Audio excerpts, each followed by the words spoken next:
Hey guys, welcome to UK triple S C Amarjeet में आप सभी का स्वागत है। तो देखिए, आज जो है वो हमारा पार्ट 10 होने वाला है। इससे पहले अगर आप लोगों ने पार्ट 9 नहीं देखे तो आप लोग जाके देख लीजिए, ठीक है।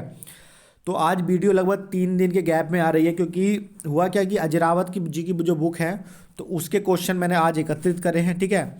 तो देख लीजिए, शुरू करते हैं। पहला क्वेश्चन देखिए क्या कहता है। पहला क्वेश्चन कहता है कि ब्रिटिश कालीन, ठीक है, ब्रिटिश कालीन कुमाऊं कमिश्नरी के, ठीक है, ब्रिटिश कालीन कुमाऊं कमिश्नरी के स्वतंत्रता सेनानियों में प्रथम राजनीतिक गिरफ्तारी किसकी हुई, ठीक है। तो इसका आंसर क्या हो जाएगा हमारा, मनमोहन सिंह मेहता, या हम इसे क्या कहते हैं, मोहन सिंह मेहता, ठीक है। तो इनका पूरा नाम क्या हो जाएगा, मनमोहन सिंह मेहता, जिनकी गिरफ्तारी हुई थी मार्च 1921 में। और ये कहाँ के निवासी हैं, बागेश्वर के, ठीक है। क्वेश्चन में बस ये ऐड कर दिए यहाँ से लेके यहाँ तक की लाइन, ठीक है, बाकी सब सेम है। चलिए आगे बढ़ते हैं। अगला क्वेश्चन देखिए क्या कहता है। अगला क्वेश्चन कहता है कि लॉर्ड कर्जन उत्तराखंड कब आए, ठीक है। तो लॉर्ड कर्जन उत्तराखंड कब आए, तो इसका आंसर क्या हो जाएगा हमारा, 1903 में लॉर्ड कर्जन जो थे वो उत्तराखंड आए थे। काफ़ी प्रसिद्ध मतलब पसंद था उन्हें। अगला क्वेश्चन देखिए। अगला क्वेश्चन कहता है कि लॉर्ड कर्जन के उत्तराखंड भ्रमण के समय उन्होंने किसके साथ कूली विगार के संबंध में चर्चा की। कहने का मतलब, जब वो 1903 में आए भ्रमण के समय तो कूली विगार के संबंध में किससे चर्चा की। तो इसका आंसर देखिए क्या हो जाएगा सही। तो दो व्यक्ति थे वो। पहला आंसर था पहले व्यक्ति थे उसमें गौरीदत्त बिष्ट जी, और दूसरे व्यक्ति थे उसमें नारायण दास जी, ठीक है। इन दो व्यक्तियों से चर्चा की थी लॉर्ड कर्जन ने, गौरीदत्त बिष्ट तथा नारायण दास। चलिए आगे बढ़ते हैं। अगला क्वेश्चन देखिए। अगला क्वेश्चन क्या कहता है। अगला क्वेश्चन कहता है कि असहयोग की पहली ईंट और रक्तपात, ठीक है, मतलब खून का गिरना, और रक्तपातहीन क्रांति के नाम से किस आंदोलन को जाना जाता है, ठीक है। किस आंदोलन को ये गलत है, ठीक है, जाना जाता होगा, ठीक है, यहाँ पे जाना जाता है। तो देखिए क्या कहता है कि पहली ईंट और रक्तपातहीन क्रांति के नाम से जाना जाता है। इसका आंसर क्या होगा हमारा, कूली बेगार की समाप्ति को, ठीक है। किसे जाना जाता है, कूली बेगार की समाप्ति को जाना जाता है, ठीक है। और कब हुआ था यह आंदोलन समाप्त, 14 जनवरी 1921 को हुआ, ठीक है। 13 और 14 जनवरी मिलेगी आपको, क्योंकि बद्रनाथ पांडे ने हुआ क्या था, सरयू नदी में जो रजिस्टर थे वो बहा दिए थे। चलिए अगला क्वेश्चन देखिए क्या कहता है, और वेरी इंपॉर्टेंट क्वेश्चन हो जाता है ये। कहता है कि कूली बेगार की समाप्ति के समय डिप्टी कमिश्नर कौन था। कहने का मतलब 1921 में डिप्टी कमिश्नर कौन था। तो इसका आंसर क्या हो जाएगा हमारा, डाइविल, ठीक है। क्या आंसर हो जाएगा इसका, डाइविल। चलिए आगे बढ़ते हैं। अगला क्वेश्चन देखिए क्या कहता है कि 30 जनवरी 1921 को गढ़वाल के चमेठा में, ठीक है, 30 जनवरी 1921 को गढ़वाल के चमेठा में एक जगह पड़ती है चमेठा खाल में सभा की अध्यक्षता किसने करी, ठीक है। तो चमेठा में सभा की अध्यक्षता किसने करी थी, मुकंदरी लाल ने, ठीक है। किसने करी थी, मुकंदी लाल ने। चलिए आगे बढ़ते हैं। अगला क्वेश्चन देखिए क्या कहता है। सिंपल सा क्वेश्चन है और ये परीक्षावाड़ी में मिलेगा आपको। कुमाऊं परिषद का कांग्रेस में विलय कब हुआ था। तो इसका आंसर क्या हो जाएगा हमारा, 1926 में। और ये अजरावत जी की बुक का है, वैसे मिल जाएगा आपको परीक्षावाड़ी में भी। अगला क्वेश्चन देखिए क्या कहता है कि मुकंदी लाल इंग्लैंड से कब वापस लौटे, ठीक है। तो बैरिस्टर मुकंदी लाल गए थे वहाँ पे इंग्लैंड में। तो इसका आंसर क्या हो जाएगा हमारा, 1919 में। चलिए उसी के अगले साल देखते हैं क्या होता है, उसी वर्ष क्या होता है। कहता है कि 1919 के अमृतसर अधिवेशन, ठीक है, जो कांग्रेस का अधिवेशन हुआ था 1919 में, कांग्रेस में गढ़वाल के किन दो नेताओं ने भाग लिया था। तो इसका आंसर क्या हो जाएगा हमारा, एक तो मुकंदी लाल थे और एक थे अनसुईया प्रसाद, ठीक है। मुकंदी लाल और एक अनसुईया प्रसाद, इन दो व्यक्तियों ने भाग लिया था। इंपॉर्टेंट क्वेश्चन हो जाता है। अगला क्वेश्चन देखिए क्या कहता है कि 1920 में जब पंडित नेहरू मंसूरी आए तो वह कहाँ रुके थे, ठीक है।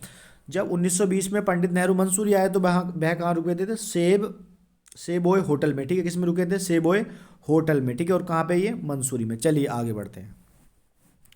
अगला क्वेश्चन देखिए क्या कहता है। अगला क्वेश्चन कहता है कि अभय यानी कि 1922 में, अभय 1922 में 22 नामक साप्ताहिक राष्ट्रीय पत्रिका का प्रकाशन किसने किया था, ठीक है। तो इसका आंसर क्या हो जाएगा, इसका आंसर क्या हो जाएगा हमारा, स्वामी विचारानंद सरस्वती ने, और देहरादून से निकला था। कहने का मतलब जो अभय समाचार पत्र था वो कहाँ से निकला था, वो देहरादून से निकला था। और कब निकला था हमारा, 1922 में निकला था, ठीक है। ये इंपॉर्टेंट क्वेश्चन है और आ रखा है, ठीक है। चलिए आगे बढ़ते हैं।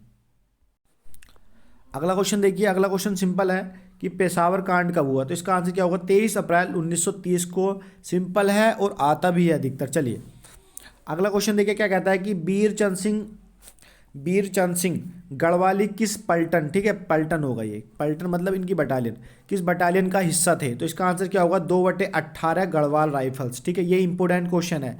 तो बीरचंद सिंह जो गढ़वाली थे वो 2/18 गढ़वाल राइफल से संबंधित थे।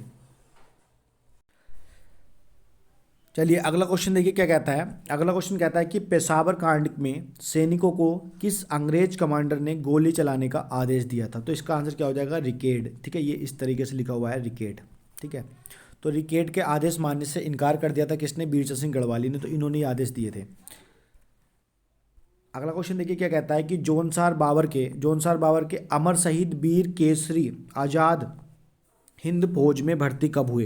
तो ये हुए थे कब, 1942 में भर्ती हुए थे। ठीक है, अमर शहीद वीर केसरी। आगे इन्हीं के से संबंधित क्वेश्चन है। चलिए आगे देखिए क्या कहता है कि शहीद वीर केसरी को किस मामले में पकड़ा गया था। ठीक है, तो इन्हें किस मामले में पकड़ा गया था जो इन्हें फांसी दी गई थी।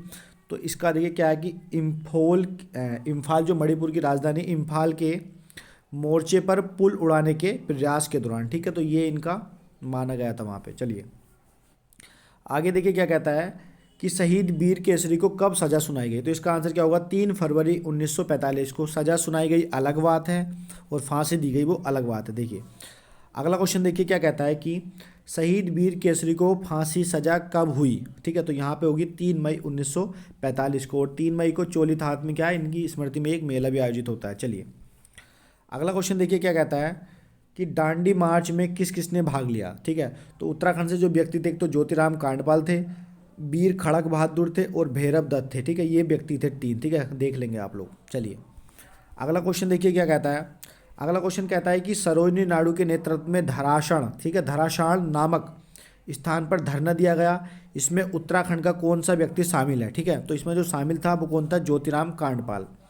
तो ज्योतिराम कांडपाल, ये तो धराशाण जो स्थान था वो नमक सत्याग्रह के संबंधित समय में ही ये स्थान प्रचलित रहा था। चलिए अगला क्वेश्चन देखिए क्या लिखा हुआ है, ये इस तरीके से है। ठीक है, ये क्वेश्चन तो इंपॉर्टेंट है और आ रखा है। चलिए उद्योग मंदिर आश्रम की स्थापना किसने करी। तो इसका आंसर क्या होगा, ज्योतिराम कांडपाल। और ज्योतिराम कांडपाल जो थे निजी पेशे से वो एक शिक्षक थे। चलिए अगला क्वेश्चन देखिए क्या कहता है कि नमक सत्याग्रह के समय किसने कुमाऊं सभा आयोजित कर नमक बेचा। ठीक है, तो इसका आंसर क्या हो जाएगा हमारा, इंद्र सिंह नयाल। ठीक है, क्या हो जाएगा इसका आंसर, इंद्र सिंह नयाल। चलिए अगला क्वेश्चन देखिए क्या कहता है कि अल्मोड़ा नगर पालिका में झंडा कब फैलाया गया या फहराया गया। ठीक है, फहराया गया, फैलाया या फहराया मान जाएगा। ठीक है, तो इसका आंसर क्या होगा, 25 मार्च 1930 को। ठीक है, 25 मार्च 1930 को ये फहराया गया था।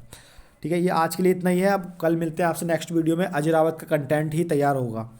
अब आपके लिए क्वेश्चन है, आप बताइए कि गांधी मंदिर उत्तराखंड के किस जिले में है, गांधी मंदिर। ठीक है, ये आपको बताना है कमेंट्स करके। चलिए मिलते हैं आपसे नेक्स्ट वीडियो में।